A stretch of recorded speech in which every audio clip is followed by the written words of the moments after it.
The 10 Brave Merchants.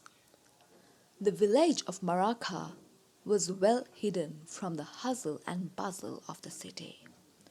The soft breeze stirred the lush greenery and the colorful blossoms. It created the perfect paradise for butterflies, making Maraka well known for its silk production.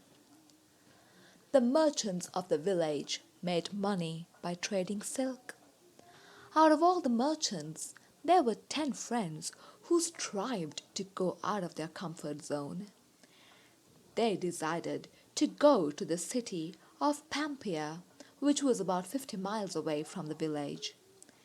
It was a rich city, and the merchants knew they'd earn 5 times more than what they would if they could take their goods there.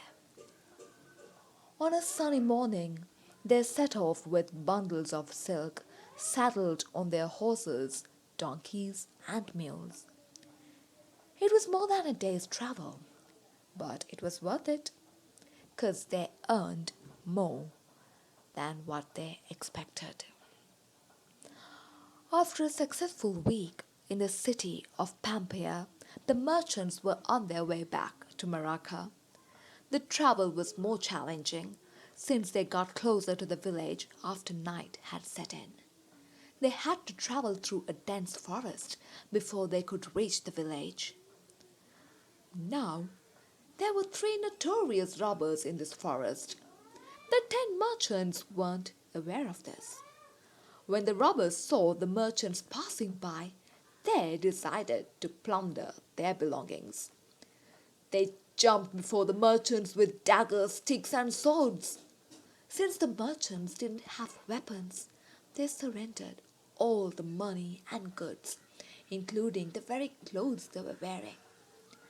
They were only given loin clothes to cover themselves. The 3 robbers were overjoyed to see misery written on the 10 merchants' faces. The robbers wanted to mock them more. The leader seated himself comfortably on a log and said, "Hey, you sing a song and dance for us." The 10 merchants looked at one another, utterly confused. The other 2 robbers joined their leader and seated themselves, laying their weapons on the ground. One of the 10 merchants, who was observant, had a brilliant plan cooking in his mind. He gave a familiar look to the other 9. The other 9, though not fully aware what the plan was, decided to play by ear.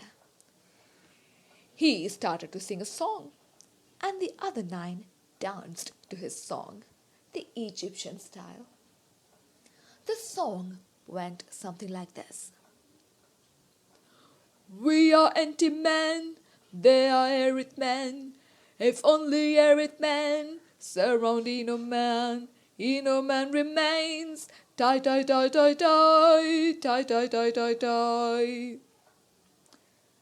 A slight smile started spreading across the faces of the rest of the merchants the moment they heard the song, 'cause they understood that their friend was using the same code words they use when they discuss pricing in front of their customers.